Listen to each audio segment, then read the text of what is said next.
आपण स्वतः काय आहोत हे फक्त आपल्यालाच माहीत असतं. आयुष्यात आपण कोणकोणत्या गोष्टींना सामोरं गेलो आहोत हे दुसऱ्यांना काहीच माहीत नसतं. म्हणूनच तर कोण आपल्याला काय म्हणतं, आपल्याला काय समजतं याचा परिणाम आपल्यावर अजिबात होऊ द्यायचा नाही. नमस्कार मंडळी, मी छाया. आपल्या सर्वांचं आपल्या आणखीन एका नवीन व्हिडिओमध्ये अगदी मनापासून स्वागत करते. तर परवा मी व्हिडिओ टाकला होता ना, जिमला जाते मी, तर वजन कमी करायचंय माझं, साखरचं वजन वाढवायचंय. तर बऱ्याचशा ताईंच्या कमेंट आल्या की ताई तुझी डाएट कसं काय करते तू, वजन कसं मेंटेन ठेवते. तर त्यासाठीच म्हटलं चला थोडंसं मी तुमच्याशी शेअर करते. तर सकाळ सकाळ नाश्ता असा हलका फुलका करत असतो आम्ही. आता जिमवरून आल्यानंतर नाश्ता बनवायचा होता. मूग भिजायला घातले होते आणि त्याला हलके हलके मोड आलेले आहेत. तर मोड आलेले मूग घेतले, त्याच्यामध्ये हिरव्या मिरच्या घातल्या चवीनुसार, आपल्याला तिखट कसं लागतं त्यानुसार हिरव्या मिरच्या घालायच्या. आल्याचा तुकडा एक घेतलाय, लसणाच्या 7-8 पाकळ्या घेतल्यात आणि मुठभर कोथिंबीर घेतली. तुमच्याकडं पालक असेल तर पालक पण तुम्ही घेऊ शकता. आणि त्याच्यामध्ये आता चमचाभर जिरा घातलाय आणि चवीनुसार मीठ घालायचं आणि मिक्सरला थोडंसं पाणी घालून फिरून घ्यायचं. महत्त्वाचं म्हणजे आपल्याला वजन कमी करायचं असेल ना तर आपल्या जेवणामधून चपाती कमी करायची आणि ज्वारीची भाकरी खायची. किंवा तुम्ही चपाती खात असाल तर आपण 2 चपाती खात असलो ना एक टायमाला तर एकच चपाती खायची. आणि सकाळी तर अजिबात चपाती खायची नाही. दुपारी जेवणाला तुम्ही चपाती एक खाऊ शकता आणि संध्याकाळी तर एकदम हलका फुलकं जेवण ठेवायचं. तर हळूहळू माझं डाएट कसं आहे ना सगळं मी तुमच्याशी शेअर करत जाणार आहे. आता सकाळच्या नाश्त्याचंच मी तुमच्याशी शेअर करते. तर हे सगळं मी आता मिक्सरला फिरून घेतले, तुम्ही बघू शकता मस्त पेस्ट झाली. तर त्याच्यामध्ये मी 2-3 चमचे ओट्स पण घातलं होतं. हवं तर तुम्ही बेसन पीठ पण 2-3 चमचे घालू शकता, म्हणजे त्यांनी छान बाइंडिंग आल्या जातं आणि याचे आपल्याला मस्त डोसे बनवायचे, छान डोसे होतात. तर डोसे किंवा थालीपीठ काही म्हणू शकता याला तुम्ही. तर असं मूग आपण आपल्या डाएटमध्ये घेतले ना तर मुगाने काय होतं, वजन वाढत नाही, आपलं वजन मेंटेन राहतं. नाश्त्याला असं आपण हे थालीपीठ किंवा ओट्स बनवून खाऊ शकतो. ओट्समध्ये जास्त प्रमाणामध्ये भाज्या घालायच्या आणि ओट्स थोडंसं मसाले वगैरे घालून मसाला ओट्स करायचं आणि खायचं. तर असंही करू शकतो आपण. किंवा घाई गडबडीमध्ये बेसन पिठाची पोळी बनवून खाऊ शकतो. त्यानंतर सोयाबीन असते ना, सोयाबीन भिजवायची आणि ती मस्त थोडंसं कांदा, टोमॅटो, भाज्या घालून थोडासा लाल मिर्च पावडर, हळद घालून मसाले घालून थोडंसं परतायचं आणि ते पण आपण खाऊ शकतो. सोयाबीनमध्ये पण खूप जास्त प्रमाणामध्ये प्रोटीन असतं ना, तर त्यांनी पण आपलं पोट बराच वेळ भरून राहतं आणि भूक पण लागत नाही आणि त्यांनी वजन पण वाढत नाही. तर किती छान डोसा झाला आहे, तुम्ही बघू शकता मुगाचा. आणि याच्यावरती आपण आता थोडंसं पनीर पण खिसून टाकू शकतो. त्यानंतर टोमॅटो, कांदा हे पण वरतून टाकू शकतो किंवा असंच खाऊ शकतो. कारण आपण मुगामध्ये मिक्सरला फिरवतानाच हिरवी मिरची, अद्रक, जिरा वगैरे सगळं टाकलेलं आहे ना, त्याला इतकी छान चव आहे ना. किंवा आपण एखादी कोशिंबीर बनवू शकतो ह्या डोस्याबरोबर. आम्ही तर ह्या डोस्याबरोबर काहीच नाही खात, फक्त सलादसाठी मी काकडी देत असते. आणि महत्त्वाचं म्हणजे संध्याकाळी पण एकदम हलकं फुलकं जेवण करायचं. फक्त दुपारी आपण हेवी जेवण करू शकतो आणि संध्याकाळी 7 ते 7:30-8 वाजेपर्यंत आपलं जेवण झालं पाहिजे. जास्त उशिरा पण नाही जेवायचं आणि दिवसभर पाणी भरपूर प्यायचं, वजन एकदम मेंटेन राहतं. तर आज संध्याकाळी 4 वाजता व्हिडिओ स्टार्ट केला आहे मी. तर घरातलं सगळं आवरलेलं आहे सकाळी आणि दुपारी थोडा आराम पण झाला. कधीमध्ये आराम पण करावं वाटतं मला दुपारी. तर आराम झाला आणि आता निघलोत नगरला फौजी साहेबांनी. तर माझा चष्मा तुटला आहे, तर चष्मा नीट करावा म्हटलं आणि फौजी साहेब म्हणले तुला एक नवीन चष्मा पण घेऊन ये, त्याच्या काचा जरा जास्त जुन्या झाल्यात, नंबर पण चेक कर आणि नवीन एक चष्मा पण बनवून घे. आणि जुना पण मी आता नीट करून घेते. काय झालं? गाडीच्या चेनीला का? गाडीच्या चेनीला तेल घालत होते. घे लावून म्हणा.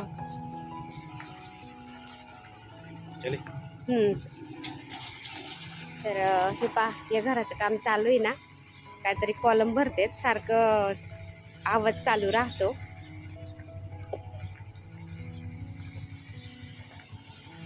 हिरवगार मस्त झालंय ना, खूप छान वाटतंय. चष्मा नाही तर लांबचा दिसत नाही ना मला. तिकीट ठेव का चष्मा, पडून जायचं हातात.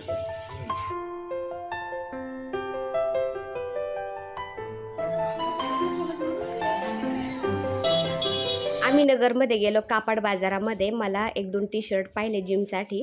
टी-शर्ट मला तिथं आवडले नाही. म्हटलं दुसरीकडं पाहू चला. तर जाता जाता इकडं गंज बाजार आहे ना, तर गंज बाजाराकडे वळालो आम्ही. आणि गंज बाजारामध्ये इथं हे दुकान आहे. देवांचं सगळं साहित्य मिळतं ह्या दुकानामध्ये. दिवा लावण्यासाठी मला वातीच राहिल्या नव्हत्या.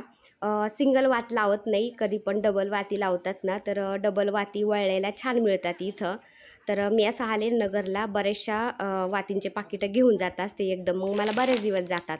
आमच्या इथं केडगावमध्ये डबल वाती वळलेल्या मिळतच नाही. तर वळलेल्या वाती, त्यानंतर फुलवाती, बाळकृष्णाला ड्रेस पण छान मिळतात इथं. तर 1-2 ड्रेस पण पाहावा म्हणलं बाळकृष्णाला इथं.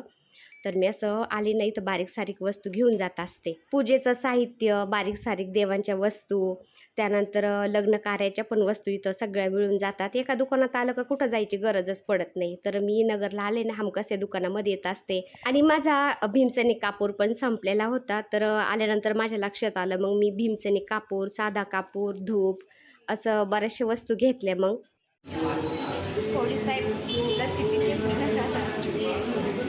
फौजीसाहेब नगरला आले आणि त्यांनी लस्सी घेतली नाही असं कधीच होत नाही. त्यांना लस्सी खूप आवडती, त्यामुळे ते हमखास नगरला आले ना लस्सी घेतात. तर लस्सी पिले ते आणि त्यानंतर तिथून निघलो आम्ही. तर मला चष्मा पण बनवायचा होता आणि टी-शर्ट पण घ्यायचे होते जिमसाठी. तर आम्ही आलो आता टायटन आय चष्म्याच्या दुकानामध्ये. आम्ही हमेशा इथंच येत असतो. तर इथं डॉक्टर पण असतात. डॉक्टर आपले डोळे चेक करतात. नंबर वाढला असेल तर ते सांगतात, किंवा नंबर तोच असेल तर आपल्याला चष्म्याच्या काचा वगैरे बदलायची असेल तर ते बदलून देतात. चष्मा रिपेअर करायचा असेल तर रिपेअर करून देतात, किंवा नवीन बनवायचा असेल तर इथं भरपूर साऱ्या क्वालिटी येतं चष्म्याच्या. तर मला पहिला जुना आहे ना तो नीट पण करून घ्यायचा होता, काच निघली होती त्याची. आणि मला एक नवीन चष्मा पण बनवून घ्यायचा होता. तर माझं मोबाईलवर जास्त काम असतं ना, व्हिडिओ एडिटिंग वगैरे करावा लागतो मला. तर चष्मा असा बनवून घ्यायचा होता मला की मोबाईलवर आपण काम केलं ना तर डोळ्यांना आपला त्रास होणार नाही. तर अशा काचा घ्यायच्या होत्या मला, म्हणून म्हणलं नवीन चष्मा घ्यावा एक. तर फौजी साहेबांना मी चष्म्याची फ्रेम लावून दाखवत होते. म्हणलं मोठाल्या काचाचा घ्यावा जरा.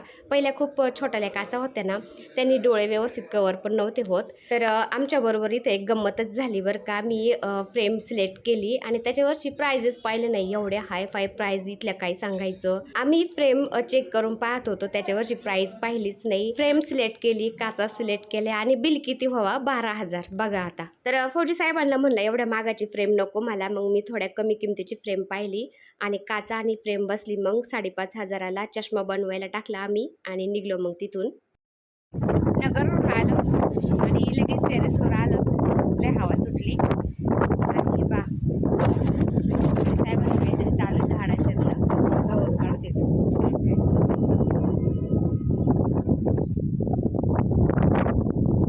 आणि राजू पण कामावून आलाय, आंघोळ झाली आणि त्याचे कपडे वाळायला घालतोय मशीन मधले.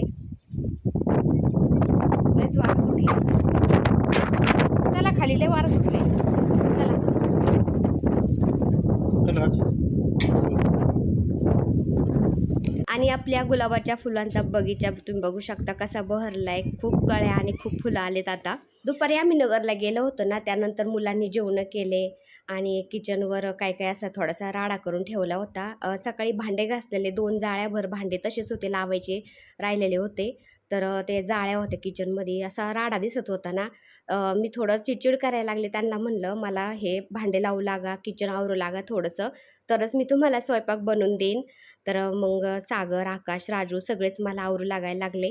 किचनमध्ये किचन वाट्यावर असा राडा असला ना स्वयंपाक करायला काही सुचत नाही मग.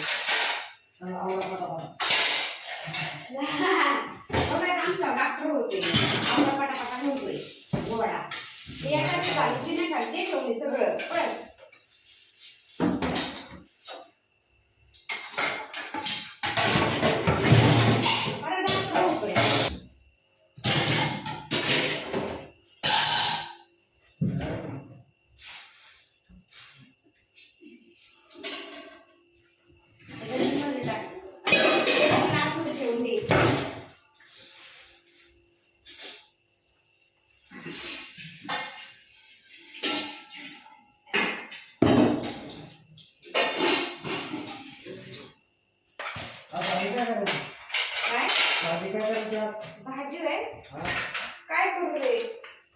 काय तरी चांगली कर. चांगली कर तू, त्या रोज वांगी खातो काय तू? चांगली कर. रोजच्यापेक्षा चांगली करायची. बरं भाऊ. मग पनीरची करू. हा, कर. आकाशचे फार पैसे आज पनीरची भाजी कर. कर. करू काय? हा. पनीर बनवते. ये थोडं पाणी सांडलंय तेवढं पुसायला आम्ही जिरून काय. तर राजू मला असं चिडून देत होता, आज काय भाजी करणार आहे, चांगली भाजी कर. तर असं घरामध्ये हसी मजाक चालू राहतं, छान वाटतं, घर भरून वाटतं. तर बेसिनमध्ये थोडेसे भांडे होते, ते घासून घ्यावं म्हणलं आता आणि स्वयंपाकाला लागावा. आणि मी कामाला लागले की राजूची मध्ये मध्ये अशी लुडबुड माझ्या जवळ आसपास अशी चालू राहते. मला काम पण करू लागतो. सगळा राडाच करून ठेवला, भांडे एवढे करून ठेवलेत परत.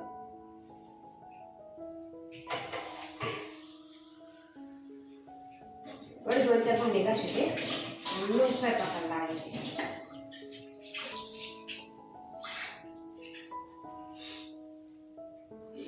राजू गेला लसूण सोलायला, म्हणला स्वयंपाकाला मी तुला थोडासा लसूण सोलून देतो. मी भांडे घासत होते आणि सागर किचनवर येऊन बसला होता माझ्याजवळ, लॅपटॉपमध्ये काहीतरी करत होता. तर तो पण म्हणला मी तुला आता कांदा आणि टोमॅटो कापून देतो पनीरची भाजी करायला. तर भाज्या कापायच्या असल्या, कांदा टोमॅटो कापायचं असलं तर तो सगळं असं मला कट करून देत असतो. अजिबात कंटाळा करत नाही तो. तर आकाश पण आला, तोपर्यंत त्यांनी मटर आणि पनीर दिलं माझ्याकडं, म्हणलं ते पण कट करून घेते मी. तर पनीरची भाजी अगदी साध्या आणि सोप्या पद्धतीने एकदम हॉटेलसारखी कशी करायची ना घरच्या घरी, ते तुम्हाला मी आज दाखवते. तर हे सागर कांदा कापतोय आता. ताजे वाटाणे अजून बाजारामध्ये विकायला येत नाही ना, त्यामुळं फ्रोझन मटर आणले होते आकाशने. ते फ्रोझन मटर फ्रीजरमध्ये ठेवलेले असतात ना, त्याला खूप बर्फ असतो, तर ते पाण्यामध्ये ठेवले मी जरा बर्फ वितळायला. आणि पनीर कापून ते पण थोडंसं धुवून घेतलं मी. कढईमध्ये थोडंसं तेल घेतलं आणि 4 कांदे मोठाले कापून घेतलेत आणि तेलामध्ये आता हे परतून घेते जरा सॉफ्ट होईपर्यंत. आणि सॉफ्ट झाले की मग आपल्याला याची ग्रेव्ही बनवायची. तर 4 कांदे आणि 1 टोमॅटो घेतले मी. टोमॅटो कापून घेतले, ते पण याच्यामध्ये घालते. अगदी थोडं सॉफ्ट झालं ना टोमॅटो पण, लगेच आपल्याला काढून घ्यायचे. आणि भाज्यांना मी आजकाल जरा तेल कमीच वापरते. आता ही ग्रेव्हीची भाजी ना, तरी पण मी तेल थोडंसंच घेतलंय. आता कांदा टोमॅटो मस्त सॉफ्ट झाले, त्याच्यामध्ये लसणाच्या पाकळ्या घेतल्या 10-12 मी, त्या पण थोड्याशा असं परतून घेते.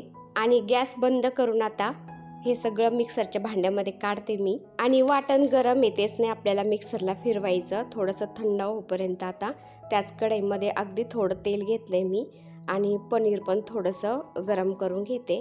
जास्त ब्राऊन पण नाही होऊन द्यायचं आणि जास्त कच्चं पण नाही ठेवायचं. जास्त ब्राऊन झालं की ते रबरासारखं होतं, त्यामुळं हलकं परतून घ्यायचं. आणि पनीर परतून घेऊपर्यंत वाटण थंड झाले, त्याच्यामध्ये थोडेसे काजू घातले मी, 5-6 काजू, आणि वाटण मिक्सरला बारीक करून घेतलं, म्हणजे ग्रेव्ही करून घेतली. आणि पनीर परतून घेतलं होतं मी, थोडंसं तेल उरलं होतं, तर त्याच तेलामध्ये ही ग्रेव्ही घालते आता. आणि चांगलं तेल सुटेपर्यंत आपल्याला ही ग्रेव्ही परतून घ्यायची. आता ग्रेव्ही छान परतली, तुम्ही बघू शकता एकदम तेल सुटायला लागले. आता याच्यामध्ये मसाले घालते मी. लाल मिर्च पावडर आपल्याला कसं तिखट लागते त्यानुसार घालायची. गरम मसाला, धनिया पावडर, थोडीशी हळद, जे आपले रोजचे बेसिक मसाले आहेत ना तेच घालायचे, फक्त काही जास्त घालायची गरज नाही. आणि खडे मसाले आपल्याला आवडत असतील तर खडे मसाले घालायचे थोडेसे आणि परतून घ्यायचं. तर मसाले घातल्यानंतर हे मी आता थोडंसं अजून परतून घेते, म्हणजे मसाले ग्रेव्हीमध्ये छान भाजले जातील. तर तुम्ही बघू शकता मस्त मिक्स करून घेतलं आता हे मी. आणि आकाशला खडे मसाले जास्त नाही आवडत, त्यामुळे मी एक फक्त चक्रफूल घेतले, दालचिनी आणि 3-4 लवंगा घातल्यात याच्यामध्ये. आणि आता हे परतून घेते पुन्हा थोडंसं. आता चवीनुसार मीठ घातलं मी याच्यामध्ये आणि गरम पाणी घालायचं आणि एक उकळी येऊन द्यायची. आता गरम पाणी केलं होतं ना, तेच मिक्सरच्या भांड्यामध्ये घातलं मी आणि मिक्सरच्या भांड्यामध्ये गरम पाणी घालून ते मिक्सरला थोडंसं फिरून घेतलं, म्हणजे मिक्सरचं भांडं पटकन निघलं जातं, ते खराब राहत नाही. तर मिक्सरचं भांडं धुवून थोडंसं पाणी घातलं आहे मी, गरम पाणी त्याच्यामध्ये.